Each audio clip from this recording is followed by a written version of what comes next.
काम कर करके तो थक गई हूँ बहुत ज़्यादा।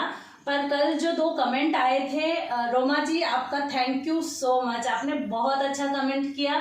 मतलब मेरे दिल की बात आपने कही कि माँ बाप से ज़्यादा कोई प्यार नहीं कर सकता। ये बिल्कुल सही बोला आपने। मैंने जैसे ही यूसुफ को पढ़ के सुनाया ना, तो वो ऐसे ऐसे कर रहा था, हंस रहा था, तो मतलब उसको फील हुआ कि ये सही है। और दूसरा मोहम्मद मौज ने, उनके अकाउंट का नाम है, उन्होंने पूछा है इतने बड़े बच्चों को मारने के बाद उनका रिएक्शन कैसा है बोलकर। आप देख लीजिए यूसुफ का रिएक्शन कैसा है। एक्चुअली अच्छे से पिटाई करी हूँ, बहुत ज़्यादा। पिटाई करने के बाद रोया और उसको पहले से ही गिल्टी फील था।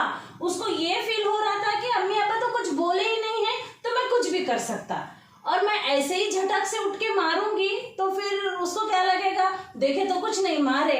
इसलिए मैंने भी उसे रंगे हाथ पकड़ के मारा है। पिछले वीडियो में तो पूरा बोला है। उसके मतलब आधे घंटे के बाद वो सीधा पढ़ने बैठा है। और मैं बच्चों को हमेशा गिनाती हूँ, अभी मैं मार रही हूँ, तुझे बचपन में ये याद रहेगा बड़ा होने तक, अम्मी मारते थे, अम्मी मारते थे, लेकिन क्यों मार रही हूँ वो भी देख, तूने ये गलती किया था इसलिए मैं मारी हूँ। अगर फ्यूचर में तेरा करियर अच्छा नहीं रहा, भाईजान का करियर अच्छा रहा, तो तू मुझे ब्लेम नहीं करने का कि अम्मी मुझे नहीं संभाले बोलकर। मैं ये सारी गिनती गिना के मारती हूँ उनको। और शुक्र अल्हम्दुलिल्लाह, कितना भी शुक्र अदा करूँ अल्लाह का कम है। मेरे इतने गुस्से वाले नेचर के साथ, मेरी पिटाई के नेचर के साथ मेरे बच्चे मेरे जैसे हैं। और सबूत के तौर पर पादरी साहब भी यही हैं। इसकी बहुत ज्यादा पिटाई करी हूँ, देखिए। सबके सब ऐसा, मतलब हम तो कुछ नहीं करे बाबा, हम तो मासूम हैं, हमसे कोई गलती नहीं होती थी। ये इसी साल ज्यादा मार खा रहा है। 10th में एक बार खाया है और अभी ये इतनी बड़ी गलती करके। हर किसी का नालायक होने का फेज आता है। और ये मतलब इसको तो बचपन से ज्यादा मारी हूँ। ये बहुत वांट था और बात मानता नहीं था। 11th में मैंने वो पूरी कहानी भी आपके साथ शेयर की है, मेरा बचपन खराब करे बोलकर, शायद वो वीडियो का टॉपिक भी है। इसने इतना बड़ा झगड़ा कर दिया, अम्मी तुमने मार मार के मेरा बचपन खराब कर दिए। और हाँ, पादरी साहब है ना, मारने नहीं देते बच्चों को, मुझे ऐसा पीछे से पकड़ लेते हैं और आधा बिगाड़ने का काम पादरी साहब का है। मेन एग्जाम के टाइम में मोबाइल ला कर देंगे, गेम ला कर देंगे उनको, और बाद में जब बिगड़ जाती ना बात, तब बोलेंगे रानी कैसे तो संभाल लो बोलकर। रानी बस नीट पास करा दो, बाकी मैं देख। और अच्छे से बोल रहे। अब मैं क्या बोली, अब मेरी भी तबीयत ठीक नहीं रह रही जी, इसका तो मैंने पूरा करवा दिया है, इसके आप 3 सब्जेक्ट ले लो, 3 मैं लेती बोली मैं। तो क्या बोल रहे, रानी सिर्फ नीट पास करवा के दे दो, आगे का मैं देख लूंगा। नीट पास करने तक तो बच्चे खुद में समझदार होंगे, वैसे भी फीस उन्हीं को भरना है तो आगे भी उन्हीं को भरना पड़ेगा। मतलब अभी तक भी एक बार भी बच्चों की पढ़ाई नहीं लिए हैं पादरी साहब। वैल्यू एजुकेशन का लेते थे ना। बच्चे छोटे थे ना, वैल्यू एजुकेशन जस्ट जाके रीड करके आने का रहता था। मैं क्या बोलती थी, मुझे कुकिंग वगैरह रहा ना, तो जरा सा ज़हीन पढ़ता जी आप सुन लो बोल के, तो ज़हीन 2 लाइन पढ़ने के बाद उसको बिठा देते थे, खुद ही लेके पढ़ना चालू कर देते थे। और ये पीछे से आके छोटा था, शायद स्टैंडर्ड 1 या 2 में होगा, अम्मी अब्बा पढ़ रही, मैं मुझे पढ़ने नहीं दे रहे, तुम्हें मम्मा पापा को पढ़ाओ मुझे। फिर जब उसने वैसी लड़ाई काढ़ा, मेरी बचपन खराब कर दिया, मतलब बहुत ज्यादा गुस्से में होकर, तो फिर मैंने उसे क्या कर दिया, 6 महीने उसके ऊपर छोड़ दिए। 12th में था वो, ठीक है बेटे इसके बाद मैं तुझे कुछ भी नहीं बोलूंगी, जो करना है तू कर ले, अभी तक मैं तुझे यहाँ तक पढ़ाई खींच के लाई हूँ, अब फ्यूचर में तुझे जो करना है कर ले। जब नीट पेपर दे के आया, पहले बोला 500 आते हैं, ये सेकेंड टाइम में सीट लिया है, फर्स्ट टाइम में इसको 417 थे। तो पहले फर्स्ट एग्जाम दे के आया, बोला 520 तक आते हैं, धीरे धीरे 400 नहीं 450 को आया। जब रिजल्ट आया तो 417 आए। मैंने पहले ही बोल के रखी थी, ये 6 महीने तुझे दी थी मैं, तुझे जो करना है करके दिखा, अगर मैं ये 6 महीने भी पकड़ती थी ना तो सब लोग बोलते थे हमारा ज़हीन होशियार है, और तू भी बोलता था, तुझे समझ में आता था कि मम्मी ने कुछ नहीं किया, मैंने ही सब किया। होशियार तो मैं हूँ, मैं बात को। फिर बाद में क्या बोल रहा, अम्मी तुम्हारा अस्तित्व रखने के लिए तुम्हें बहुत खतरनाक है, मेरा 1 साल खराब करे बोलकर। क्योंकि नहीं वो मैं नहीं, यूसुफ बोला था तुमने। तुम्हें तो बोले थे पहले हमको, तू बाद में बोला था। वापस बोला। यूसुफ बोला तुम कितने खतरनाक है जो मम्मी जी देख। वो बाद में बोला हमने, पहले तू बोला। जब जस्ट रिजल्ट आया ना तब मैं गुस्से से रो के तुझे अल्डाई बनने। अगर मैं ये सब कहानी गिनाई तुझे, अगर मैं उसी टाइम भी तुझे तेरा धंधे इग्नोर करके तेरी पढ़ाई लेती थी तो फिर तो समझता था कि मैंने ही सब अचीव कर लिया। देख मैंने 6 महीने छोड़ी तो तुझे, फिर बाद में से इधर से आके अम्मी तुम्हें कितने खतरनाक हैं जी, मेरे 1 साल खराब कर दिए, जरा सा छोड़ के मेरी पढ़ाई लेना नहीं। तो मैं पल पल बच्चों को ऐसा एहसास भी दिलाती हूँ, 1 साल बर्बाद करके।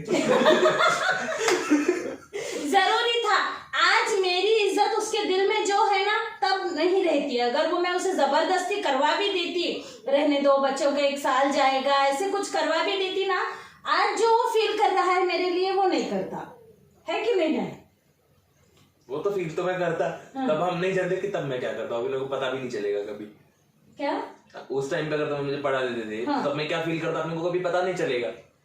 देखिए 1 साल भले ही उसका नुकसान हुआ, मेरा फायदे का ही रहा, क्योंकि हमेशा के लिए उसके दिल में मेरे लिए ये जगह रह गई कि अम्मी ने मेरे लिए मेहनत किए हैं, ये सब कुछ तो अम्मी की तरफ से है बोलकर। वो तो है बचपन से ही ना।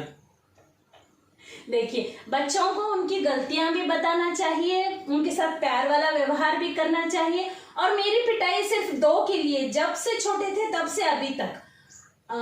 पेट भर के खाना खाओ, अच्छी पढ़ाई करो, डिसिप्लिन से रहो। डिसिप्लिन भी थोड़ा इधर उधर हो जाए ना तब भी ठीक है बच्चे, ऐसा अगली बार नहीं करना चाहिए, समझा लेती हूँ। खाना नहीं खाए तो सड़ा, पढ़ाई नहीं करे तो सड़ा ला। और जैसे ही बड़े होने लगे तो लकड़ियां हाथ में, ये लंबी लंबी लकड़ियां छूट जाती थी। Specially order. इसको जब अकोला में रखी थी ना तब वहां लकड़ियां नहीं मिल रही थी, फ्लैट में ऊपर थे ना, तो ढूंढी एक पेरू का झाड़ था, पर दूसरे के ये हाथे में था वो झाड़, तोड़ के तो कैसे लाऊं। फिर जब यहाँ आई ना 4-5 लकड़ियां अच्छे से बना लेकर जाके इसकी पिटाई करी थी। मतलब स्पेसिफिक आए थे मेरी पिटाई करने के लिए लकड़ियां लेके।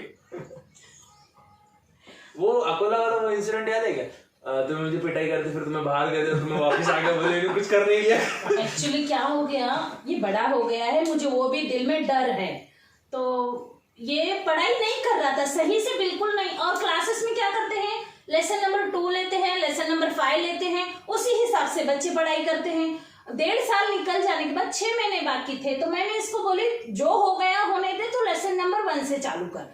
तो इसका मेरा झगड़ा जोरदार, मतलब ऐलान जंग होती हमारी माँ बच्चों की।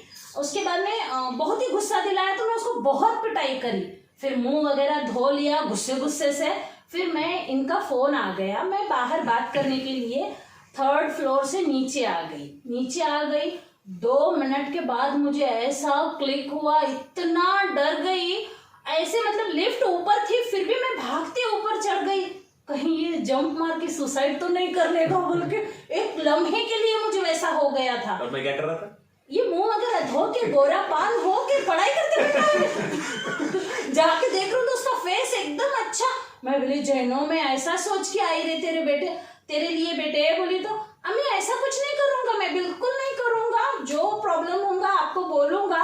आप मुझे पहले क्यों नहीं मारे, अगर पहले मारते थे तो मैं ये सारी पढ़ाई पहले से कर लेता था, अब भी मारे मेरा दिमाग अब भी खुला बोलते। नहीं मार, लेकिन दिमाग खोलने के लिए बहुत जरूरी है। मार खाने के बाद में बहुत अच्छे से पढ़ाई होती है। देखो इसको, ये सही है। प्रूफ है बोलते हैं। और कल रात में है ना यूसुफ ज़हीन को शतरंज में 3 बार हराया कंटिन्यू। मतलब ये इसको नागपुर में छोड़ने के बाद है ना काफी शार्प हो गया है ये। चलिए वीडियो को एंजॉय किए हो तो एक लाइक जरूर कर दें, सब्सक्राइब कर दें, शेयर कर दें। और सबके लिए एक मेरे तरफ से एक मैसेज, अगर आपको किसी को लगता रहेगा ना कि मम्मी पापा अगर, पापा तो नहीं, मम्मी अगर मार मम्मी अगर पिटाई कर रहे होंगे तो फिर खुद के गुस्से की वजह से या सेल्फ रीजन की वजह से कर रहे होंगे, ऐसा कुछ नहीं है। आपके भले के लिए कर रहे होते हैं। उनको खुद को अच्छा नहीं लगता पहले मारपीट करने के बाद में, मतलब पीटने के बाद में, मारपीट तो नहीं पीटने के बाद में उनको खुद को अच्छा नहीं लगता है। और आपके भले के लिए अगर आपकी पिटाई वगैरह नहीं होगी, आपको स्ट्रिक्टली नहीं पाला जाएगा ना, फिर जानवर और इंसान में फर्क क्या रह जाएगा। एक्चुअली पादरी साहब बचपन से अभी तक बच्चों को डराए नहीं है। अगर अभी भी गुस्से से सिर्फ ज़हीन बोल देना तो इसके आंख में आंसू आ जाते हैं। ये भी सेम, अब्बा अल्लाने का मारने का अम्मी का काम है, आप बिल्कुल मत करो। तो बचपन से मैं ही पिटाई करती हूँ, मैं ही यही करती हूँ। मेरे दोनों बच्चों का कहना है, मतलब उनकी उम्र के बच्चों के लिए, कि मम्मी की पिटाई से बहुत सारे बच्चे हैं ना उल्टा समझ लेते हैं, गुस्सा करते हैं, पलट कर जवाब देते हैं। ऐसा नहीं देना चाहिए। रोमा जी ने जो कहा है ना, दुनिया में सबसे ज्यादा प्यार मम्मी पापा ही करते हैं बोलकर, कहीं अगर कुछ हो रहा है तो 19-20 कहीं ना कहीं कुछ मजबूरी है। और मेरा ये कहना है कि जब बच्चे इस उम्र के हो जाते हैं ना, तो उनको पूरी बातें समझाना चाहिए। ऐसा नहीं बेटे ऐसा, ऐसा नहीं बेटे ऐसा। तो बच्चे भी खूब अच्छे से समझ के हमारे साथ कोऑपरेट करेंगे। Yes, tata bye bye. चलिए, वीडियो कैसा लगा कमेंट बॉक्स में जरूर बताना। बाय।